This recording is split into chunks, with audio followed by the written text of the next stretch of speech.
My mom would be at all my sporting events. Let's say I was playing football, okay? My mother would be on the sidelines, and if the play on the field started going one way, my mother would run along like, Mark, get him, get him. I'd be like, oh my gosh.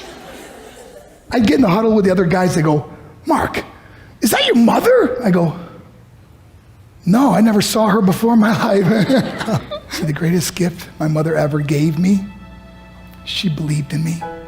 I have overdosed on drugs on 3 occasions where I should have been dead. But I believe I was kept here for a reason. You show me your friends, I will show you your future. How do I know this?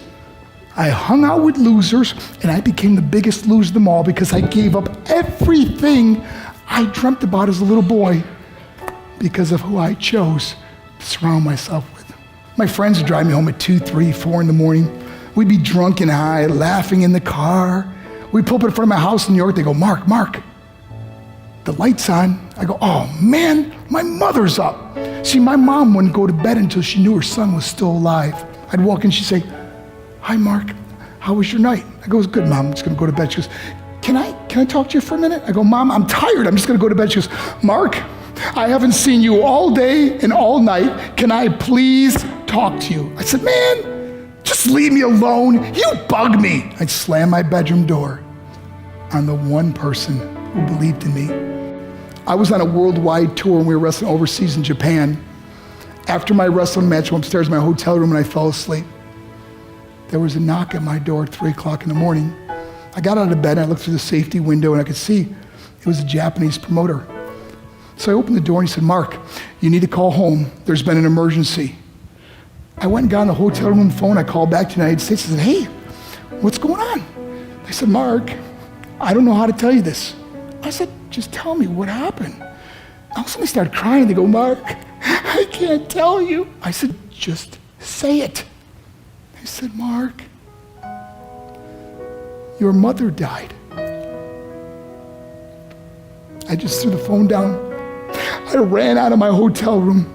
I took the elevator to the lobby, and when the doors opened up, I just ran out into the street. I mean, there was no cars, there was no people. It was 3 o'clock in the morning. And I walked down the middle of a street in Hiroshima, Japan, and I remember looking up and just saying, Mom, I am so sorry. I flew home for her funeral, and I was so nervous to walk up to her casket, so I just stood way in the back. And I kept looking from a distance. I kept thinking to myself, Mom, please wake up. Please get up. And then I finally got the nerve to walk up to her. And as I got closer, I could see my mom for the first time. I mean, she was so beautiful. She was dressed in white. I mean, she looked like an angel. And I just stood over and I said, Mom, you are my hero. Everything I am, everything I hope to be was because of you. You loved me so much, you gave me a life.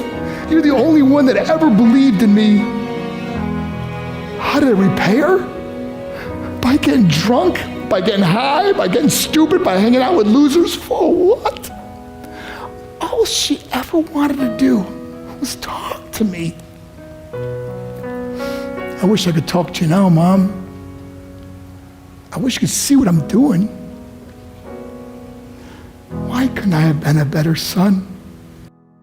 We are defined by our choices. But if you surround yourself with people involved in drugs and alcohol and pills, it's a dead end. I'm not here to preach to you. I'm here to tell you I lived that life. It leads to broken hearts, broken relationships, broken dreams, and death. For what? To get high? If you have a mother or a father, when you go home, tell them how much you love them. See, my whole life was about being rich and famous. I had to be a millionaire. I had to win the race. I had to win the race at the expense of my marriage, my family, my friends. For what? To be all alone in the world? I learned what is truly important, and that is how precious this gift of life is, and our families, and how quickly it can be taken away. See, I no longer live in time, I live in moments. See, it's not what's in your pocket that matters, it's what's in your heart that truly matters. Love Love is just a word until somebody comes along and gives it meaning. You're the meaning.